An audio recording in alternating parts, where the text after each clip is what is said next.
దేవుని యొక్క వాక్యం చదువుకుందాం. కీర్తన గ్రంథము 101వ అధ్యాయము 6వ వచనం. నా యొద్ద నివసించినట్లు దేశములో నమ్మకస్తులైన వారిని నేను కనిపెట్టుచున్నాను. నిర్దోష మార్గమందు నడుచువారు నాకు పరిచారకులగుదురు. ఆమేన్. దేవుడి వాక్యముతో మనతో మాట్లాడును గాక. అందరికి వందనాలు. ఒక నిమిషం మనం ప్రార్థన చేసుకుందాం. పరిశుద్ధాత్మ దేవుడు ఈ ఉదయకాల సమయంలో మనతో మాట్లాడలాగిన ప్రతి ఒక్కరు కూడా చిన్న ప్రార్థన చేసుకుందాం. మహాపరిశుద్ధుడ, ప్రేమగల తండ్రి, దయగల ప్రభా, నీ ప్రశస్త నామాన్ని బట్టి స్తోత్రాలు చెల్లిస్తున్నాం. ప్రభా, మా జీవితంలో ప్రభా మరొక దినాన్ని మీరు అనుగ్రహించారు. అందుని బట్టి స్తోత్రాలు. వేకోజామునే లేచి ప్రభా మీ సన్నిధిలో ప్రార్థించడానికి మీరు మాకు చూపిన గొప్ప కృపను బట్టి స్తోత్రాలు. ప్రభా నాయన ప్రభా యూసీవై టీమును మీరు ఏర్పాటు చేసుకునే విధానం బట్టి స్తోత్రాలు చెల్లిస్తున్నాం. నీ సేవకుడిగా ప్రభా నీ మాటను పంచుకుంటుండగా నన్ను మరుగుపరచండి. పరిశుద్ధాత్మడా నాయన వాక్యంలో నుంచి ప్రభా కూడి ఉన్న ప్రతి ఒక్కరితో మీరు మాట్లాడమని ప్రార్థన చేసుకుంటున్నాను. ప్రభా నాయన మంచి నెల పడ్డ విత్తనము ఏ విధంగా నూరంతల ఫలం ఇచ్చిందో ప్రభా, ఈ దినము చెప్పబోయే వాక్యం కూడా అనేక మంది జీవితాల్లో ప్రభా నూరంతల ఫలాన్ని మేము చూడడానికి సహాయం చేయమని ప్రార్థన చేస్తున్నాం. ఆకాశ పక్షులు వచ్చి విత్తనం ఎత్తుకుపోకుండా ప్రభా అటువంటి దుష్ట కార్యాలన్నిటినీ యేసు నామంలో తొలగిస్తున్నాను తండ్రి. నీ కృపలో భద్రపరచుకోమని మమ్మల్ని మీ చేతిగా అప్పగించుకుంటూ యేసు నామంలో ప్రార్థించి వేడుకుంటున్నాం తండ్రి. ఆమేన్.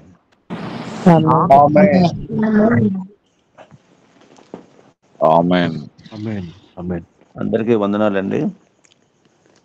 చదవబడిన వాక్యము మనకందరు కూడా సుపరిచితమని నేను అనుకుంటూ ఉన్నాను. ఎందుకంటే ఈ ఉదయకాల సమయంలో మనమందరం కూడా కలిసి దేవుని యొక్క వాక్యాన్ని మనం ధ్యానం చేసుకుందాము. చదవబడిన వాక్యంలో ఒకసారి మనం జ్ఞాపకం చేసుకున్నట్లయితే ఈ మాటలు సెలవిస్తున్న వారు ఎవరంటే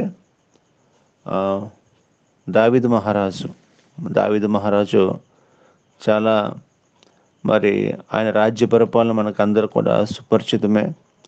రాజుల్లో కల్లా చక్కని రాజ్య పరిపాలన అందించిన మహారాజు దావీదు. కనుక ఆయన ఏమైనా మాట్లాడుతూ ఉన్నాడంటే ఆయన రాస్తున్న వాక్యంలో నుంచి ప్రభు మనతో మాట్లాడుతున్న మాట, నా యొద్ద నివసించినట్లు దేశంలో నమ్మకస్తులను వారిని నేను కనిపెట్టుచున్నాను. నిజంగా ఈ మాట మనము ధ్యానం చేసుకున్నట్లయితే దేవుని యొద్ద నివసించడానికి, లేకపోతే దేవునితో సహవాసం చేయడానికి, అంటే ఎవరు కావాలంటే దేవుడు నమ్మకస్తులను వెతుకుతూ ఉన్నాడు. నమ్మకస్తులను నేను కనిపెట్టుచున్నాను అని ప్రభు చెప్తూ ఉన్నాడు.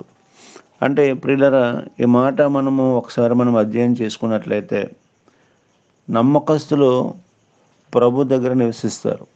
నిజంగా చెప్పాలి అంటే ఆయన ఆ యొక్క నా యొద్ద నివసించినట్లు అనగా మనము ప్రభు యొద్ద నివసించినట్లు దేశంలో నమ్మకస్తులను ప్రభు కనిపెట్టుచున్నాడు ఆయన. కనుక ప్రభునందు ప్రియులరా, ఈ మాటలో యేసుక్రీస్తు ప్రభు మనతో మాట్లాడుతున్నాడు. దేవుని దగ్గర మనము నివసించాలి అన్న, దేవునితో సహవాసం చేయాలి అన్న ప్రభుకి ఎవరు కావాలి అంటే నమ్మకస్తులు కావాలి. అనగా చాలామంది అనుకుంటూ ఉంటారు. నేను ఈ మాటలో ఒకసారి మన లోతుగా అధ్యయనం చేసుకున్నట్లయితే దేశంలో నమ్మకస్తులు అనగా నేను అంటాను కదా, ఈ దేశం ఒక సంఘం అనుకుందాం. ఈ దేశము ఒక సంఘం అనుకుందాం.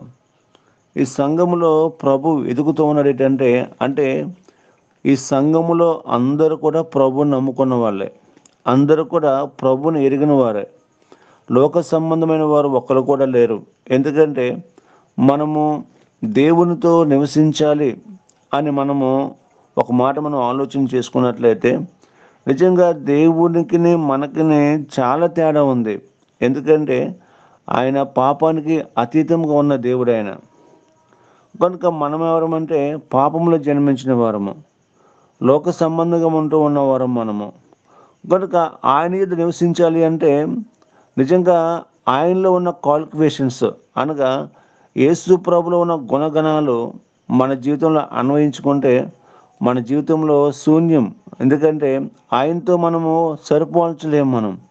అయినప్పుడు కూడా ఆయన నిజంగా చెప్పాలి అంటే ఆయన దగ్గర నివసించడానికి, ఆయనతో సహవాసం చేయడానికి అంత మంచి గుణాలు మన జీవితంలో లేవు. కానీ నిజంగా చెప్పాలి అంటే ప్రియులరా, యేసుక్రీస్తు ప్రభు మన కొరకు తన ప్రశస్తమైన రక్తాన్ని కార్చాడు. ఆయన కార్చిన గొప్ప దేవుడు మనలో ఉన్న పాపాన్ని, కల్మషాన్ని ఆయన తొలగించాడు. ఇప్పుడు ప్రభు చెప్తున్నాడు, నువ్వు నా యొద్ద నివసించినట్లు అనగా ప్రతి ఒక్కరం కూడా, ప్రభుని నమ్ముకున్న ప్రతి ఒక్కరం కూడా క్రీస్తు రక్తం చేత విమోచింపబడుతున్న వారమే. క్రీస్తు రక్తంలో మన పాపాలు కడుక్కున్న వారమే. కానీ ప్రియులరా, అయినప్పుడు కూడా ప్రభు మనలో వెతుకుతున్నది ఏంటంటే నమ్మకత్వాన్ని వెతుకుతూ ఉన్నారన్నమాట. నమ్మకత్వం. కనుక మన జీవితంలో ప్రభుని కలిగి ఉండి కూడా అపనమ్మకస్తులుగా జీవిస్తున్న వారు చాలామంది కూడా మన సంఘాలలో లేకపోలేదు, క్రైస్తవ బిడ్డల్లో లేకపోలేదు. కనుక ప్రభుకు కావాల్సింది ఏంటంటే నమ్మకత్వం అనేది చాలా ఇంపార్టెంట్ అన్నమాట. మరి యోబు జీవితంలో మనం చూసుకున్నట్లయితే యోబు చాలా యథార్థవంతుడు, చాలా నమ్మకస్తుడు కూడా. ఆయన భార్య అంటూ ఉంది, నీ యథార్థతను విడిచిపెట్టకుండావా, ఇంకా నువ్వు దేవునికి నమ్మకంగానే జీవిస్తావా అని అంటూ ఉందన్నమాట. అంటే యోబు జీవితంలో ఎన్నో శ్రమలు వచ్చాయి, మనకందరూ కూడా తెలిసిన విషయమే. తనకున్న ఆస్తి కోల్పోయాడు, తనకున్న పిల్లల్ని కోల్పోయాడు, ఆయన ఏకాకి అయిపోయాడు. భయంకరంగా నడినెత్తి మొదలుకొని అరికాల వరకు కూడా భయంకరమైన గాయాలు, పుళ్ళు, చాలా బాధపడుతూ చిల్లబెంగుతో ఆయన గోక్కుంటూ బూడిద పోసుకుంటూ ఉన్నాడు. ఆ సమయంలో కూడా యోబు ప్రియులరా దేవుని దృష్టిలో ఆయన ఎలా ఉన్నాడు అంటే నమ్మకస్తుడిగానే ఉన్నాడు ఆయన.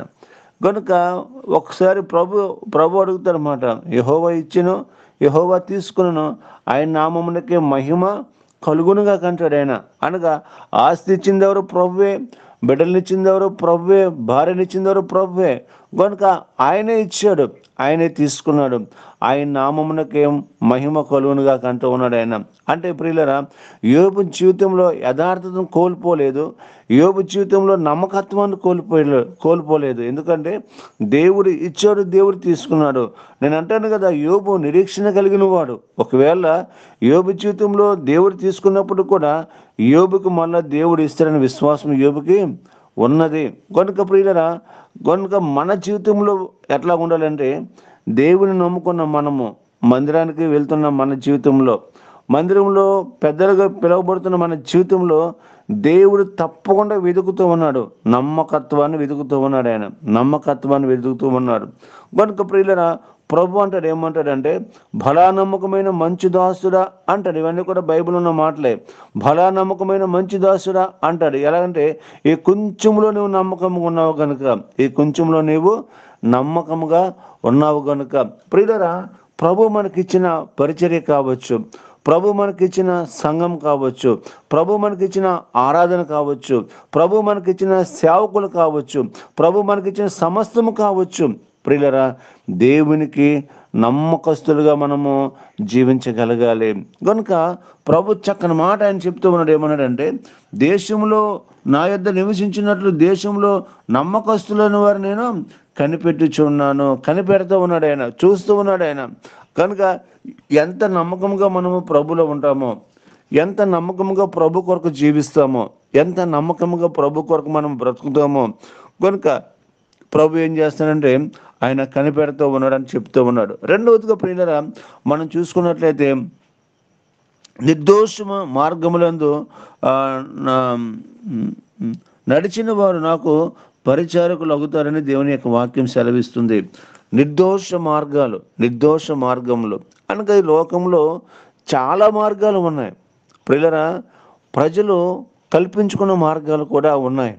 మరి ఇర్మియా భక్తుడు ఏమంటాడంటే పురాతనమైన మార్గంలో నిలిచి చూడుడి, మేలు కలుగు మార్గం ఏదని మీరు కనిపెట్టి దానిలో నడుచుకోమంటాడు. అంటే మానవులు అనేకమైన మార్గాలు వేసుకున్నారు, ఎందుకంటే మోక్షం పోవడానికి చాలా మార్గాలు వేసుకున్నారు. ఒకడు మోక్షం పోవడానికి వ్యక్తి పూజ చేస్తూ ఉన్నాడు. ఒకడు మోక్షం పోవడానికి ఎత్తైన కొండలు ఎక్కుతూ ఉన్నాడు. ఎందుకంటే మోక్షం పోవడానికి కనుక ఒకడు మోక్షం పోవడానికి వెళ్ళడానికి మరి గోదానము భూదానము అన్ని దానాలు చేస్తూ ఉన్నాడు. అంటే మనుషులు వేసుకున్న మార్గాలలో ప్రియులరా ఎంత మాత్రం కూడా మోక్షం అనేది లేదు. ఎందుకు అంటే ప్రియులరా, లోకంలో మనకు 2 దారులు ఉన్నాయి. ప్రభు చెప్పాడు ఏంటంటే, ఇరుకు ద్వారమున ప్రవేశించుట మంచిది అంటాడు ఆయన. అనగా ఈ లోకంలో చాలా విశాలమైన మార్గాలు ఉన్నాయి. చాలా విశాలమైన మార్గాలు ఉన్నాయి. విశాలమైన మార్గంలో త్రాగొచ్చు, విశాలమైన మార్గంలో తినొచ్చు, విశాల మార్గంలో పాపంలో జీవించవచ్చు. ఎందుకంటే ఎవరు అడిగేవారు లేరు. ఒకవేళ ఆ మార్గం గుండా మనం ప్రయాణం చేయగలిగితే ప్రియులరా భయంకరమైన నరకం అనేది మనం ఎదురు చూడగలం. ఎందుకు అంటే ప్రియులరా, యేసుక్రీస్తు ప్రభు ఆయనతో నివసించడానికి మనల్ని వెతుకుతూ ఉన్నాడు కదా. ఆ ప్రభు వెతుక్కుంటున్న ప్రభు మన కొరకు వచ్చి ప్రియులరా మంచి మార్గాన్ని చూపించాడు మనకు ఆయన. ఎందుకంటే ఆ మార్గము చాలా ఇరుకైన మార్గము. ఆ మార్గంలో పాపం ఉండదు, ఆ మార్గంలో అపనమ్మకత్వం ఉండదు, ఆ మార్గంలో ప్రియులరా మరి ఎటువంటి కూడా సాతాను కార్యాలు ఆ మార్గంలో ఉండవు. అందుకనే ప్రభు అంటాడు ఏమంటాడంటే, నేనే మార్గమునని చెప్తూ ఉంటాడు ఆయన, నేనే సత్యమునని చెప్తూ ఉంటాడు ఆయన, నేనే జీవమును, నా ద్వారా తప్ప ఎవరు కూడా తండ్రి యొద్దకు రాడు అని ప్రభు స్పష్టంగా చెప్తూ ఉన్నాడండి. ఎందుకు అంటే ప్రియులరా ఒకే ఒక మార్గం, అదే మార్గం ఏంటంటే నిర్దోషమైన మార్గము. అనగా ఆ మార్గంలో ఏమి లేదంటే పాపం లేదు. అనగా యేసు ప్రభు నడిచిన మార్గం, యేసు ప్రభు మన కొరకు ఏర్పాటు చేసిన మార్గం, ఆ మార్గం గుండానే మనం ఎక్కడికి వెళ్ళాలంటే తండ్రిని సమీపించాలి. అనగా పరలోకమందున్న మా తండ్రి అని మనం ప్రార్థన చేస్తాం, పరలోక ప్రార్థన చేస్తూ ఉంటాం. అనగా పరలోకమందున్న మా తండ్రి అంటే ఆ తండ్రి యొద్దకు మనము వెళ్ళాలి అంటే, ఆ పరలోక రాజ్యంలోనికి మనం ప్రవేశించాలి అంటే తప్పకుండా మనకి యేసు ప్రభువే ఆ మార్గము, యేసు ప్రభువే ఆ సత్యం, యేసు ప్రభువే ఆ జీవం. ఆ మార్గం తప్ప వేరకుండా మనము మోక్షానికి మనము ప్రవేశించలేము. కనుక ప్రభునందు ప్రియులరా, ప్రభుని కలిగిన మనము నమ్మకత్వాన్ని కలిగి ఉండాలి. ప్రభుని కలిగిన మనము నిర్దోషమైన మార్గంలో మనము నడిచేవారుగా మనం ఉండాలి. నిజమే, ఈ దినము ప్రియులరా మనం దేవుని సన్నిధికి వెళ్తున్నాం, దేవుని సన్నిధిలో ప్రార్థన చేస్తున్నాం, క్రైస్తవులుగా పిలువబడుతున్నాం, మారు మనసు పొందాం, బాప్తిస్మం తీసుకుంటున్నాం, ప్రభు బలలో మనం చేయి ఉంచుతూ ఉన్నాము. నీలో నమ్మకత్వం ఉందా అని ప్రభు అడుగుతూ ఉన్నాడు, ఆయన వెతుకుతూ ఉన్నాడు ఆయన. ఒకవేళ నీవు నిర్దోషమైన మార్గంలో నడు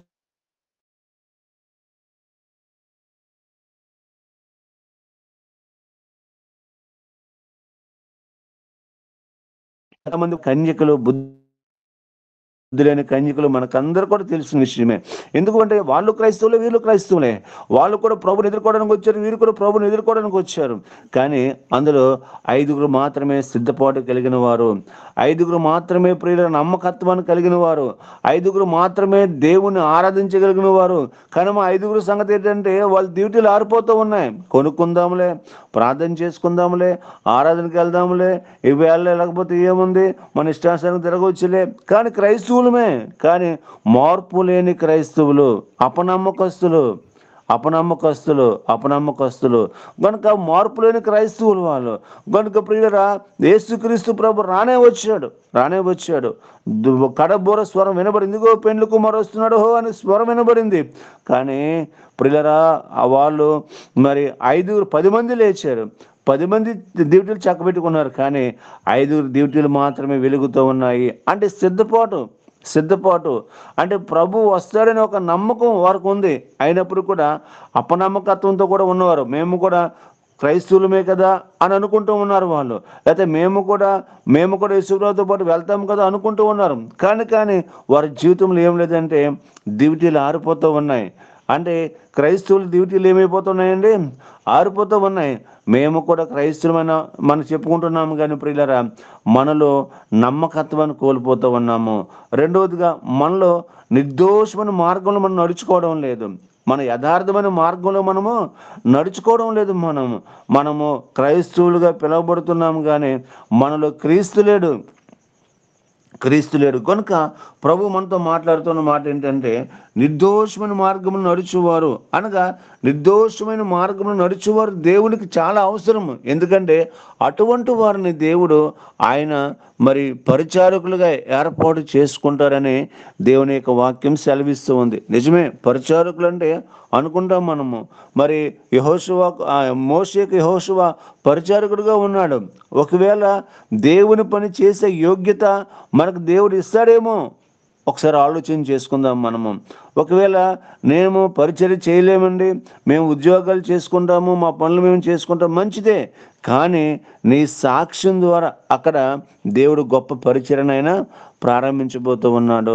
ఎందుకు అంటే ప్రియులరా, ఒక గొప్ప సాక్ష్యం మనకు కావాలి. అందరూ కూడా విశాలమైన మార్గంలో నడుచుకుంటే, నువ్వు నిర్దోషమైన మార్గంలో అనగా పురాతనమైన మార్గం అనగా ప్రియులరా, మనకు మేలు కలిగేది మార్గంలో మనం నడుచుకోగలిగితే గొప్ప సాక్ష్యం మాట. నీ ప్రాంతంలో కావచ్చు, నువ్వున్న ఇంటిలో కావచ్చు, నువ్వున్న వీధిలో కావచ్చు, ఇతడు యథార్థవంతుడండి, మంచి మార్గంలో నడుచుకుంటున్నాడు అని ఒక సాక్ష్యం మనం పొందుకోవచ్చు.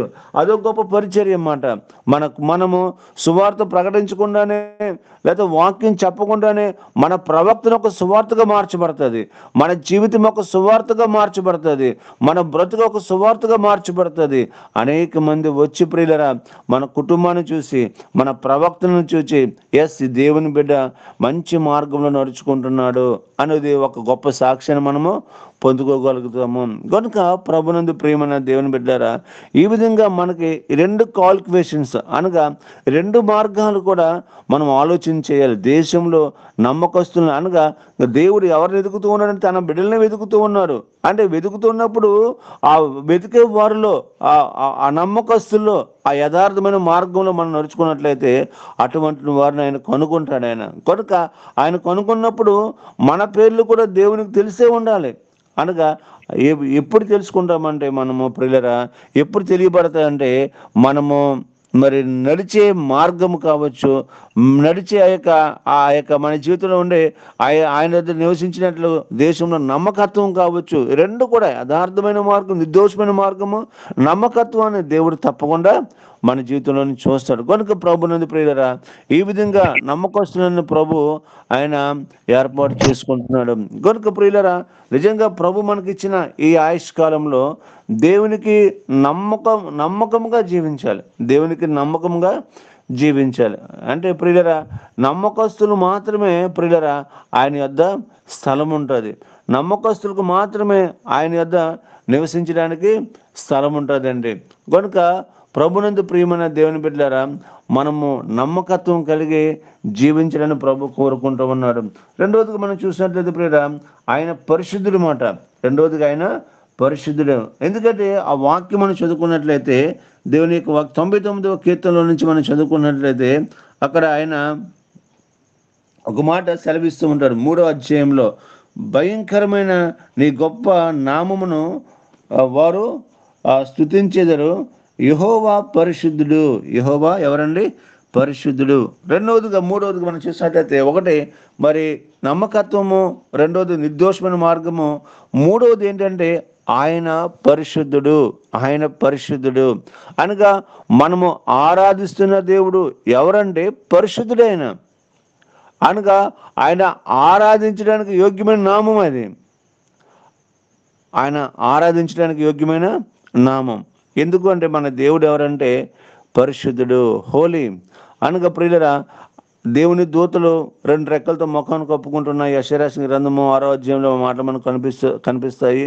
రెండు రెక్కలతో తమ దూతలు ఏం చేస్తున్నాయంటే తన ముఖాన్ని కప్పుకుంటున్నాయి, రెండు రెక్కలతో తమ కాళ్ళు కప్పుకుంటున్నాయి, రెండు రెక్కలతో ఎగురుతున్నాయి అన్నమాట. వాళ్ళు చెప్తున్న మాట ఏంటంటే ఆయన పరిశుద్ధుడు, పరిశుద్ధుడు, పరిశుద్ధుడు, పరిశుద్ధుడు, సర్వలోకమైన మహిమతో నింపబడి ఉన్నదని ప్రతి గానములు చేస్తున్నాయని దేవుని యొక్క వాక్యము సెలవిస్తున్నది. అంటే రెండు రెక్కలు ఎందుకు కప్పుకునే ముఖానంటే ఆయన పరిశుద్ధతను మన దూతలు చూడలేకపోతూ ఉన్నాయి. తమ కాళ్ళను కప్పుకుంటున్నాయి, రెండు రెక్కలతో అయినా ఎగురుతూ ఉన్నాయన్నమాట. వారు చెప్తున్న మాట ఏంటంటే ఆయన పరిశుద్ధుడు, ఆయన పరిశుద్ధుడు. ప్రియ దేవుని బిడ్డ, నీవు నేను కూడా అటువంటి పరిశుద్ధత మనము కలిగి ఉండాలి. ఎందుకు అంటే ప్రియులరా, నేను పరిశుద్ధుని కనుక మీరు కూడా పరిశుద్ధులుగా ఉండమని ప్రభు చెప్తూ ఉన్నాడు. నిజంగా ప్రియులరా, అటువంటి యోగ్యతలోనికి మనము మార్చబడుతూ ఉండాలి. ఒక్కరోజు మనం మార్చబడలేమండి. ఒక్కరోజులో పరిశుద్ధతను మనము సంపాదించుకోలేము. కనుక దినదినము కూడా మనము ఆ పరిశుద్ధతలోనికి మనము ఎదగాలి. ఎందుకు అంటే ఆయన నివసించే స్థలం పరిశుద్ధమైనది.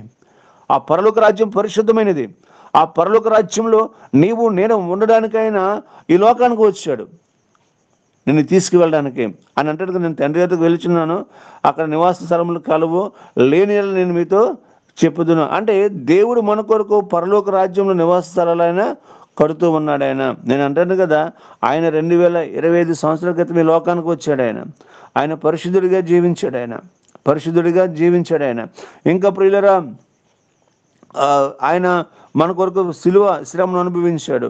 మన కొరకు ఆయన మరి ఎన్నో బాధలు అనుభవించాడు. సిలువ వేయబడ్డాడు, చనిపోయాడు, 3వ దినం లేచాడు, 40 దినాలు ఆత్మస్వరూపుగా ఆయన సంచారం చేశాడు. ప్రియులరా, పెంతెకొస్తు పండుగ దినము అనగా ఆ దినం ఆయన ఆరోహణమైన తర్వాత ప్రియులరా, వారు మరి నిజంగా యేసుక్రీస్తు ప్రభు అప్పటి నుంచి కూడా ఇప్పటి వరకు కూడా మన కొరకు ఏం చేస్తున్నాడు? ఆయన నివాస స్థలాలు కడుతూనే ఉన్నాడు ఆయన. అంటే ఆయన ఉద్దేశము, ఆయన వచ్చిన రాకడ, యేసు ప్రభు యొక్క ఫస్ట్ రాకడ ఆయన వధింపబడిన గొర్రెపిల్లకి లోకానికి వచ్చాడు. కానీ రెండవ రాకడ యోధా గోత్రపు సింహంగా ఆయన మన మధ్యకు రాబోతూ ఉన్నాడు ఆయన.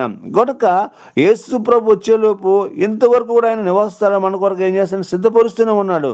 అనగా ఆయన ఉద్దేశము ఎవ్వరు కూడా నశించిపోకూడదు, ఎవ్వరు కూడా లోకానుసారంగా జీవించకూడదు, ఎవరు కూడా నరకానికి పాత్రలు కాకూడదు. కనుక వారు నా యుద్ధ ఉండాలి, నాతో నివసించాలి అని ఈ లోకం విడిచిపెట్టిన తర్వాత కూడా ప్రభు యుద్ధ మనం నివసించడం గొప్ప నిశ్చయిత ప్రభువుకు ఉంది. కానీ ప్రియులరా, ఈ రోజుల్లో మానవులు పరిశుద్ధతను కోల్పోతూ ఉన్నారు. మానవులు దేవునికి దూరంగా జీవిస్తూ ఉన్నారు. మానవులు ప్రియులరా, మరి చాలా మంది కూడా తప్పిపోయిన మార్గంలో వాళ్ళు బ్రతుకుతూ ఉన్నారు. కనుక ప్రభు అన్నాడు కదా, నేను పరిశుద్ధుడను అనగా ఈ పరిశుద్ధత కలిగిన వారికే ఏముంటుంది అంటే పరలోక రాజ్యం అనేది ఉంటుంది. ఆయనతో నివసించే భాగ్యం మనకు ఉంటుంది, ఆయనతో ఆరాధించే భాగ్యం మనకు ఉంటుంది, ఆయనతో కలిసి సహవాసం చేసే భాగ్యం మనకు ఉంటుందండి. కనుక అటువంటి పరిశుద్ధతలోనికి నీవు నేను మనం అందరం కూడా ఎదిగే కృపను దేవుడు మనకి అనుగ్రహించును గాక. అటువంటి పరిశుద్ధతలోనికి మనం ఎదుగుతూ ఉండాలి. ఆయన అందుకని అంటాడు కదా, ఆయన ఎవరంటే పరిశుద్ధుడు.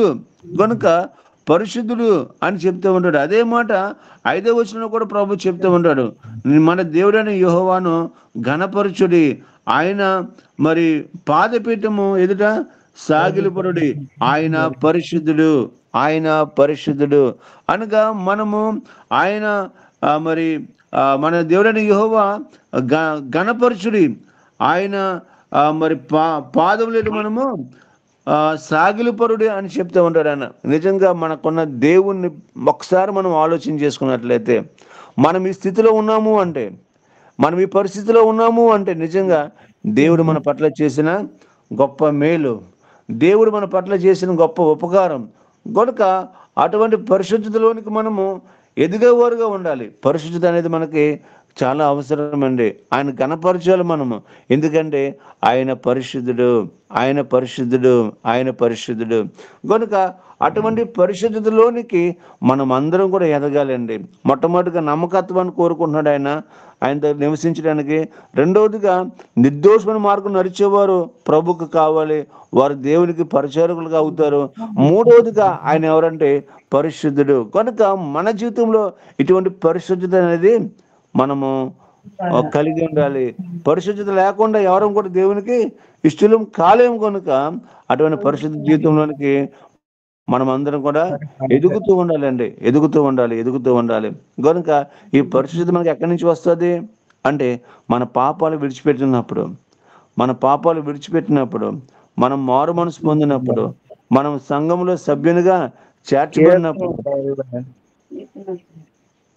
కనుక మనం సంఘంలో సభ్యులుగా అనేది మనకు చాలా అవసరం అండి.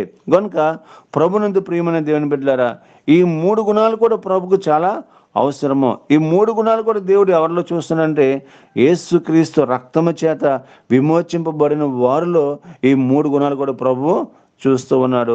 మందిరానికి వెళ్తున్న ప్రతి ఒక్కరిలో కూడా ఈ 3 గుణాలు చూస్తూ ఉన్నాడు. ప్రియులరా, ఈ 3 కూడా దేవుడు ఎవరిలో వెతుకుతూ ఉన్నాడంటే ఆయన స్వరక్తమిచ్చి సంపాదించుకున్న సంఘంలో వెతుకుతూ ఉన్నాడండి ఆయన. కనుక మనం ఏ మార్గంలో మనం జీవిస్తున్నామో, ఎంత నమ్మకంగా దేవునికి మనము నమ్మకస్తులుగా మనం జీవిస్తున్నామో, ఎంత పరిశుద్ధంగా మనం జీవిస్తున్నామో అనే విషయం చాలా ప్రాముఖ్యమైనదండి, చాలా ప్రాముఖ్యమైనది. మందిరానికి వెళ్తున్న మనల్ని దేవుడు ఇవన్నీ కూడా చూస్తూ ఉంటాడు. లోకంలో ఉన్నవారు విషయం ప్రక్కన పెడితే మందిరానికి వస్తున్న విషయంలో నువ్వు ఎంత నమ్మకంగా ఉన్నావు, నువ్వు ఎంత నిర్దోషమైన మార్గంలో నడుచుకుంటున్నావు, నువ్వు ఎంత పరిశుద్ధంగా నువ్వు జీవిస్తున్నావు అనేది దేవుడు తప్పకుండా మనల్ని చూస్తాడండి. కానీ ఈ 3 కూడా మన జీవితంలో లేకపోతే మనం క్రైస్తవులుగా బ్రతికినప్పుడు కూడా ఒకవేళ లోక సంబంధంగా వీడి క్రైస్తవుడు అని చెప్పవచ్చు, కానీ మనకు పరలోక రాజ్యం ఉండదండి. పరలోక రాజ్యం ఉండదు మనకి. కనుక పరలోక రాజ్యం ఎవరికంటే నమ్మకంగా బ్రతికిన వరకు పరలోక రాజ్యం ఉంటుంది. యథార్థమైన నిర్దోషమైన మార్గం నడిచే వరకు పరలోక రాజ్యం ఉంటుంది. పరిశుద్ధమైన జీవితం జీవించే వరకు మాత్రమే పరలోక రాజ్యము ఉంటుంది. క్రైస్తవులుగా పిలువబడుతున్న మన జీవితంలో ఈ 3 గుణాలు కూడా చాలా ఇంపార్టెంట్ అండి, చాలా అవసరం మనకి. ఒకవేళ అపనమ్మకస్తులుగా ఉన్నామేమో, ఒకవేళ మరి మన మార్గాలు వేరే మార్గాల్లో జీవిస్తున్నామేమో, ప్రియులరా, ఒకవేళ మన జీవితంలో పరిశుద్ధత లేదేమో, దేవుడి దినము మనతోనే మాట్లాడుతూ ఉన్నాడు. ఈ దినం మనతోనే దేవుడు మాట్లాడుతూ ఉన్నాడు. కనుక దేవుడు మాట్లాడుతున్నప్పుడు మన జీవితాలు సరిచేసుకోవడం అనేది చాలా అవసరమంది. కనుక ప్రభు ఒక మాట అంటాడు, ఏమంటాడంటే ఎన్నిసార్లు గద్దించినా లోబడిన వాడు, సామెతలో మాట ఉంటుంది, ఎన్నిసార్లు గద్దించినా లోబడిన వాడు తిరుగు లేకుండా హఠాత్తుగా నాశనం అయిపోతాడు. ఎందుకంటే ప్రభు మనల్ని ఎన్నోసార్లు హెచ్చరిస్తూ ఉన్నాడు మన బ్రతుకుల గురించి. ఎన్నోసార్లు దేవుడు మనతో మాట్లాడుతూ ఉన్నాడు మనం సక్రమంగా చేయబడాలని. అనేక సార్లు ప్రభు మనల్ని గద్దిస్తూ ఉన్నాడు. అయినప్పుడు కూడా ఏముందలే అనుకుంటున్నాం. ఒకవేళ మనుషులు చూడకపోవచ్చు, ఒకవేళ సేవకుడు చూడకపోవచ్చు, ఒకవేళ నీ భార్య చూడకపోవచ్చు, నీ భర్త చూడకపోవచ్చు, నీ బంధువులు చూడకపోవచ్చు, నీ పిల్లలు చూడకపోవచ్చు, కానీ చూచే దేవుడు ఉన్నాడు. ఆయన మన దేవుడు ఎవరంటే చూచే దేవుడు. చూచే దేవుడు. మన యొక్క ఎవరి ప్రవక్తను బట్టి, ఎవరి క్రియలను బట్టి ప్రియ అంతగా మనకి దేవుడైనా పని చేయగలిగిన గొప్ప దేవుడైనా. నిజమే ప్రియులరా, ఈరోజు మనం చూసిన పాపము ఎవరు చూడలేదు అనుకోవచ్చు, కానీ నిన్ను చూచే దేవుడు ఉన్నాడు. ఎవరికి భయపడాలంటే దేవునికి భయపడేవారుగా మనము ఉండాలి. దేవునికి భయపడేవారుగా మనం ఉండాలి. దేవునికి భయపడి నమ్మకంగా జీవించేవారుగా మనం ఉండాలి. దేవునికి భయపడి యథార్థమైన మార్గంలో జీవించేవారుగా మనము ఉండాలి. దేవునికి భయపడి పరిశుద్ధ జీవితం మనము జీవించాలి. ఈ 3 ఉండగలిగితే ప్రియులరా, మనకి దేవుడు చక్కగా ఆయన ఆరాధించే గొప్ప భాగ్యాన్ని, ఆయన సన్నిధిలో మనము మొరపెట్టే అనగా పరలోక రాజ్యంలో ప్రభుతో పాటు మనం సహవాసం చేయడానికి, ప్రభుతో పాటు కలిసి మనం ఉండడానికి, ప్రభుతో పాటు కలిసి మనం కూర్చోవడానికి అవకాశం అనేది ఉంటుందండి. ఒకవేళ ఈ 3 మన జీవితంలో లేవు, పేరు నువ్వు గాబ్రియలు పెట్టుకున్న ఇబ్బంది లేదు, ఇమ్మానుయేలు పెట్టుకున్న ఇబ్బంది లేదు, మార్క్ పెట్టుకున్న ఇబ్బంది లేదు, కానీ ఈ 3 గుణాలు కూడా మన జీవితంలో లేకపోతే ప్రియులరా, నీ పేరుని బట్టి దేవుడు పరలోక రాజ్యాన్ని మనకి ఇచ్చేవాడు కాదండి. మన పేర్లు క్రైస్తవ పేర్లు అయినప్పుడు కూడా మార్పులేని బ్రతుకైతే దేవుడు మనకి ఎందుకు ఇస్తాడు పరలోక రాజ్యము? ఇవ్వడండి. కనుక ప్రియులరా, మన పేరుతో పాటు మన బ్రతుకులు కూడా మార్చబడితేనే మనకేముంటుందండి?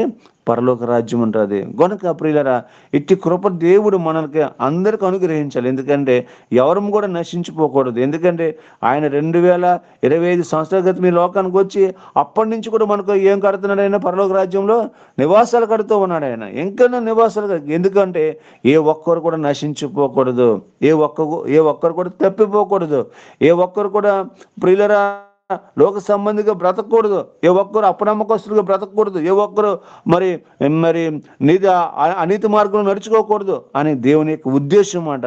ఆ ఉద్దేశాన్ని బట్టి దేవుడు మన కొరకైనా పరలోక రాజ్యం నివాసాలు కడుతూ ఉన్నాడు. ఆయన రాబోతూ ఉన్నాడు. ఆయన యోధా గోత్ర సింహంగా మధ్యాకాశంగా రాబోతూ ఉన్నాడు.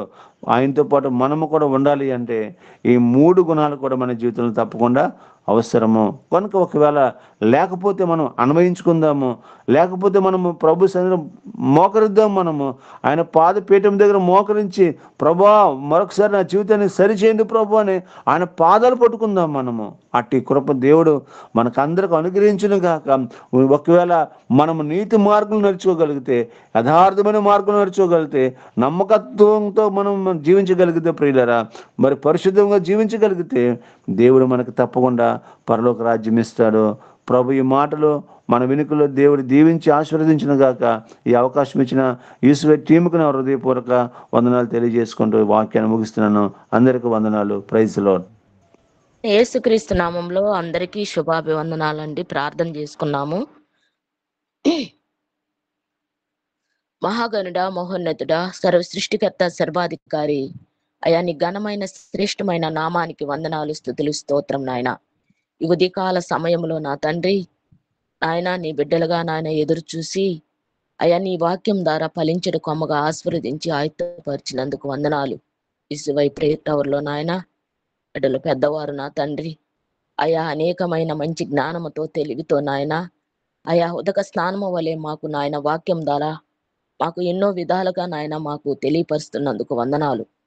అయా వాక్యం ద్వారా చెప్పబడిన దైవజనులను గుర్తు చేసుకొని వారిని వారి కుటుంబాన్ని దీవించండి. ఎక్కడ పోయినన్ను మీరు ముందుండి సహాయకుడు, పోషకుడు, రక్షకుడై ఉండమని అడుగుతున్నావు నాయన.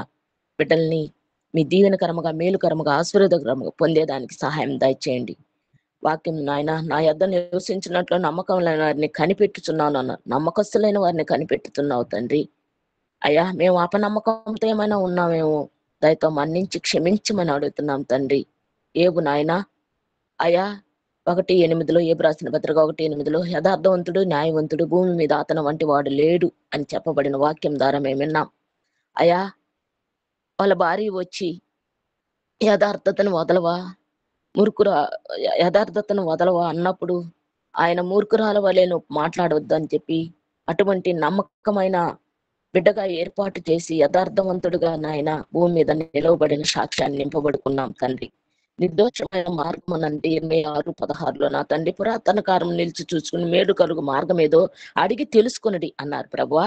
అవును నాయన, మేము నా నిర్దోష మార్గాలకి వెళ్ళాలంటే మేలు కలిగేది ఏదంటే వాక్యం ద్వారా నాయన. మేము నాయన ఏ మేలు వస్తుందో నాయన వాక్యం ద్వారా మేము ఉండి సత్యమనే వాక్యంలో నాయన మేము అడిగి తెలుసుకునే దానికి కూడా సహాయం చేయండి ప్రభువా. మాలో ఏమైనా నిర్దోషమైన మార్గాలు లేక అపనమ్మకమైన కలిగి మేము జీవిస్తున్నామో నాయన మమ్మల్ని నాయన మీరు గుర్తు చేసుకోండి. ఇరుకు మార్గం అనే మంచిది అన్నారు ప్రభువా. ఇరుకు మార్గం పోయి నాయన మేము విశాల మార్గమును వెతికేవారుగా జీవించి ఆశీర్వదించి బలపరచమని అడుగుతున్నాం. యోహాను సువార్త 14:16 నేనే మార్గం, సత్యం, జీవమునై ఉన్నాను అన్నారు ప్రభువా.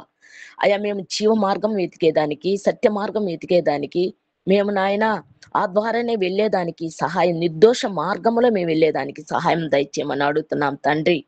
నాయన బుద్ధి గలగా అన్నికల వలె 10 మంది ఉండినను సిద్ధుల్లో నూనె పూసుకొని ఎదురు చూసే పెళ్లి కుమారుడి కొరకు ఎదురు చూసే బిడ్డలాగా ఆయుత్తపరచమని అడుగుతున్నాం తండ్రి.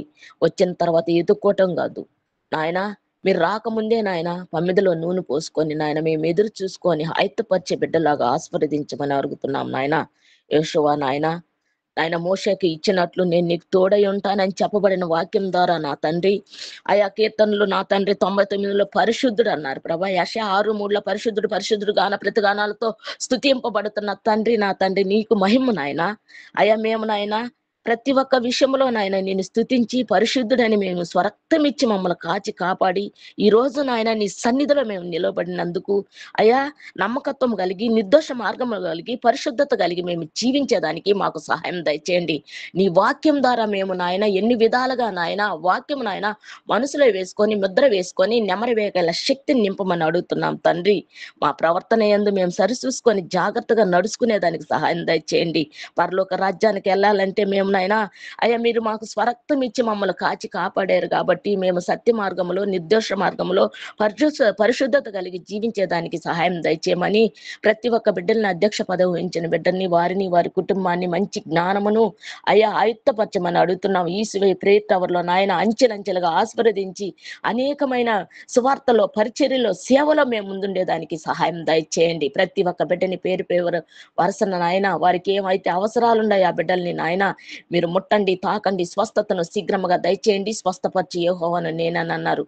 మీ బలమును, మీ శక్తిని, పరిపూర్ణ స్వస్థతను బిడ్డలకి దయచేయమని ఈ ఉదయకాల సమయంలో ఆయా పనులకు వెలుచు, మార్గములకు వెలుచు, ఆ మార్గములకు సరళము త్రోక వెలుగుగా నా తండ్రి బిడ్డలు డ్యూటీ విషయంలో, రాకపోకల విషయంలో, గృహము చేరినంత వరకు నిండైన మెండైన కాపుదల కంచివేయమని సమస్త ఘనత, మహిమ, ప్రభావములు మీకు ఆరోపించుకుంటూ నా ఆశ్రయదుర్గమా, నా విమోచకుడా, నా నోటి మాటలు నా హృదయ దానం దృష్టికి అంగీకారములంటూ మీ ప్రియకుమారుడైన మా ప్రియ రక్షకుడు యేసయ్య నామం బట్టి అడిగి బతిలాడి మిక్కిలి వినయంతో గోజారి వేడుకొనుచున్నాం తండ్రి. Amen. Thank you sir. Amen.